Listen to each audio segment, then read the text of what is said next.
Hi, this is Danielle from Some Damn Good Wine. Today I'm going to be talking about processing grapes and daily activities after grapes are processed.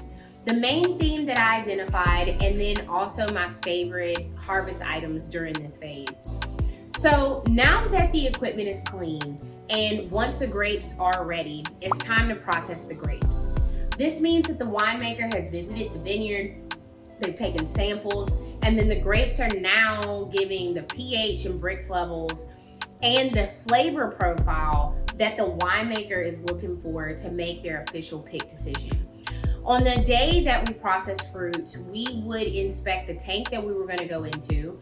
We would also inspect the processing equipment that we were going to use for that day. So the dosing hopper, the sorting table, the destemmer, the auger, pump, and 3-inch musklines, if we were using that. And if we weren't, we would make sure that a half-ton macro bin was clean to actually place our fruit in. We would be inspecting all of this to make sure that all the equipment was visually clean, and then we would start the resanitization and rinse process. So after doing our final rinse, we would end up getting the equipment all set up and ready for fruit. And while we were prepping the equipment, the fruit would actually normally already be coming in half-ton macro bins.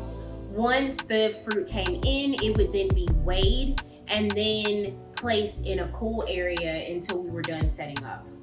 When we were officially ready, we would use a forklift to lift the half-ton macro bin and pour fruit into the dosing hopper.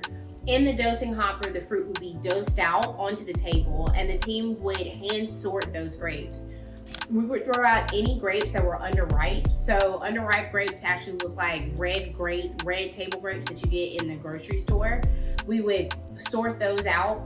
We would throw out anything that was moldy or just grapes that just didn't look well. Yes, we would see bugs, and we have seen lizards, and we've seen frogs on the table. I did not see any snakes on the sorting table, thank goodness, because I would have been out of there. The grapes that we chose to keep would then ride up the sorting table and then fall into the destemmer. Once in the destemmer, the grapes would be destemmed, and then from there, it depends on how the grapes were getting into the tank. If we were treating the grapes more gently, so Pinot Noir, because she is the best diva out there, or even Syrah, we would use a macro bin to catch the grapes in. That macro bin would then be pulled out from under the destemmer, and then the full macro bin would be lifted up again with a forklift and then poured into an open top tank or a portable tank. And we would also end up using the stainless steel hopper to, if we needed to kind of use it as a funnel to help guide the grapes into the tank.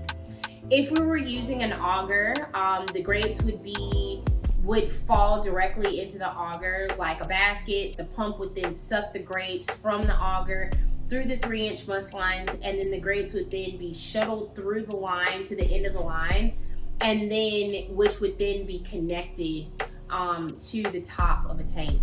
Once we're complete with processing grapes, we would then confirm that the tank is cooling, and then we would actually end up letting the grapes settle for about 2 to 3 days. For Pinot, those grapes actually settled for up to 5 days.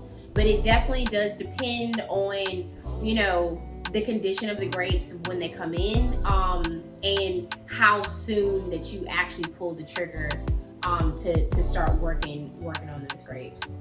The winemakers would then weigh the waste and stem bins that held the bad grapes that were thrown out, and then also the stems. That weight of those bins would then be deducted from the total weight that they recorded earlier. So then that way they could get down to a more accurate and final number, which would help them to determine how much you should bleed the tank, how much water you should add back into the tank, how much acid that maybe needed to be added to the tank, and also how much yeast and nutrition that would need to be added to the tank. During the same day of processing, the winemaker would then run tank analysis, which includes getting the pH and Brix of the processed grapes. And then lastly, those numbers are double check, and then we would essentially that would help to inform how much we would need to start bleeding from the tank. Bleeding the tank helps to get the right skin to juice ratio, contact down, and the winemakers are always striving to get around 99 to 100% skin to juice contact, and so that they can make sure that for red wine that you actually can end up like getting the true color or whatever out of those skins. So the next day, the winemaker would then take samples to the lab to get a full chem panel completed, which includes getting a yeast assimilable nitrogen, or YAN, and tartaric acid checked as well. These numbers would help in informing how to proceed with acid, yeast, and nutrition for that particular wine. Other daily activities is, as mentioned, the fruit and the juice that goes into the vessel is cold soaked for at least 2 days. The timing for the next steps will depend on the grape variety, of course, like I mentioned before. The grape juice and eventually wine is actually monitored by performing tank analysis, by getting juice from the sample port out of the tank, and then using a DMA, so a density meter. You would then check the brix, pH, and then the temperature each morning using that DMA, and also a refractometer to double check to make sure that everything is good. The juice and eventually wine is then tasted throughout the day to also monitor the taste. And I think the coolest thing is the whole art around this is that, come to find out, the palate of the winemaker is the most important factor in analysis. Like, yes, you can check brix, you can check pH, but is that juice, is that wine actually really and truly giving you what it is that you had envisioned for it to be? But what about the whites? Because everything that I've been talking about so far has been all about red wine. So what about the whites? So, for white wine, those grapes were actually taken to a custom crush facility, and we only ended up receiving the juice for those grapes in portable tanks. But for the white grape varieties that are processed, they process just like we process red grape varieties, except those grapes are pressed within the same day, as white wine doesn't spend a lot of time on the skins. For the same type of extraction. So what were some of my favorite things that helped me through this phase? So during this phase, we worked 13 hours a day on average, 6 days a week. It felt like that we literally worked this phase for about 2 years, even though this phase literally probably maybe lasted about 6 weeks. We were getting into work before the sun came up, and we were definitely leaving after the sun went down. My favorite thing was changing into running shoes while processing. I use Ultras, they're amazing. Because we would be standing up on that harvest stand for about on average about 5 hours straight.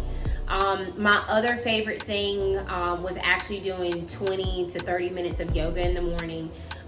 This work is very mentally and physically taxing, because you turn into a superhero, right? Like while you're at the winery, and then you turn into an 85-year-old woman, like as soon as you get home. So doing yoga in the morning just helped me to set my purpose for the day. And I was able to wrap myself in compassion and grace, and it just helped my body to get going for yet another physical day. The main thing for me during processing was giving grace and having compassion and just trying not to take things personally. 13 hours is a long fucking day, and harvest can get interesting as everyone has different personalities and different abilities, but everyone is tired as shit. And I'm not used to working longer than 10 hours. And I definitely wasn't all bubbles and rainbows throughout this time, and definitely had my moments. However, something really cool and beautiful happened just about every day. We were all tired, battered, and truly like we had this vibe of just working as a team so well. We were very observant of each other, and we knew where to pick up the slack when someone's energy was waning. And it was like we silently agreed about, no matter how it is that we felt, we were just going to keep going, because we all had and have this belief in that everything that we were doing, we were marching towards just making great wine. And we all just kept going with grace and compassion rooted at the core. So I hope that you found this helpful. Thanks, and be well.